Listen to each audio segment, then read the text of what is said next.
So ಕೆಲವೊಬ್ರು ನಿಮ್ಮ ಬಗ್ಗೆನೂ ಕೆಟ್ಟ ಕಮೆಂಟ್ಸ್ಗಳ ಹಾಕಿರ್ತಾರೆ. ನಾನು ನೋಡಿದ್ದೀನಿ ನೆನ್ನೆ ನೀವು ಆಡಿಯೋ ರಿಲೀಸ್ ಮಾಡಿದಾಗ.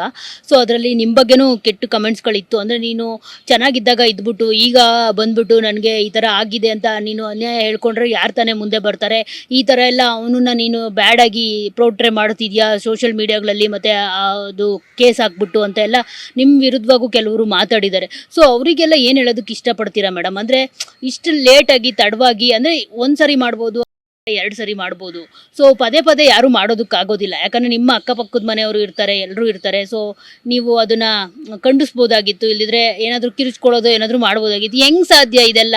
ಸೊ ಅದಕ್ಕೆ ಜನರು ಅದನ್ನ ಗಮನಿಸ್ತಿರ್ತಾರೆ. ಸೊ ಅವ್ರಿಗೂ ಕ್ರಿಯೇಟ್ ಆಗಿರೋ ಪ್ರಶ್ನೆಗಳೇ ಅದು. ಸೊ ಅದಕ್ಕೆಲ್ಲ ಏನು ಉತ್ತರ ಕೊಡ್ತೀರಾ ಅಂತ?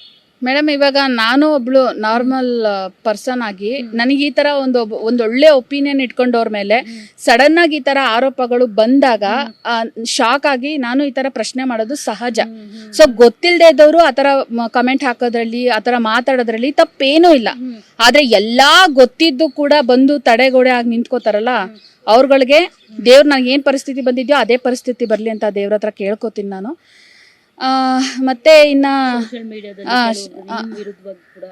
ಅದೇ ಹೇಳಿದ್ನಲ್ಲ ಮೇಡಮ್, ಗೊತ್ತಿಲ್ಲದೆ ಇದ್ದ ವಿಷಯ ಗೊತ್ತಿಲ್ಲ, ಅವರಿಗೆ ಕ್ಲಾರಿಟಿ ಇಲ್ಲ. ನಾನು ಹೇಳ್ತಾನೆ ಇದ್ದೀನಿ ಪದೇ ಪದೇ. ಒಂದು, ನೀನ್ ಯಾಕೆ ಮದುವೆ ಮಗು ಇದ್ದೆ, ಹೆಂಡತಿ ಇದ್ದೆ, ಹಿಂದೆ ಹೋದೆ ಅಂತಾರೆ. ನಾನು ಹೋಗಿಲ್ಲ, ಅದು ಕ್ಲಾರಿಟಿ ಕೊಡ್ತಾ ಇದ್ದೀನಿ.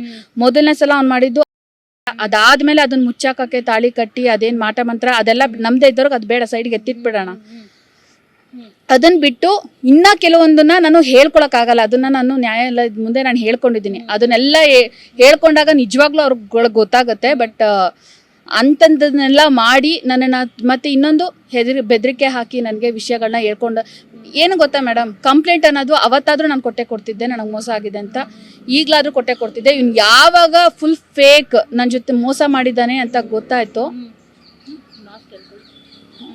ಯಾವಾಗ ಗೊತ್ತಾಯ್ತು ಅವಾಗಿಂದ ನಾನು ಕೊಡ್ತೀನಿ ಅಂತ ಅವತ್ತಿಂದನೂ ನಿಂತ್ಕೊಂಡಿದ್ದೆ. ಯಾಕೆ ಎಲ್ರು ಬಂದು ತಡೆದ್ರು?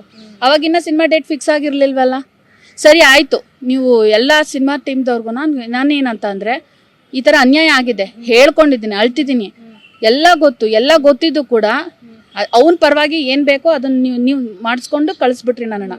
ಆ ಹೆಣ್ಣಿನ ಪರಿಸ್ಥಿತಿ ಏನಾಯ್ತು ಅಂತ ಒಂದು ಚೂರು ಯೋಚನೆ ಮಾಡಿದ್ರೆ, ನಾ ಹಾಸ್ಪಿಟಲೈಸ್ ಆಗಿದ್ದಾದ್ರೂ ಗೊತ್ತಾ?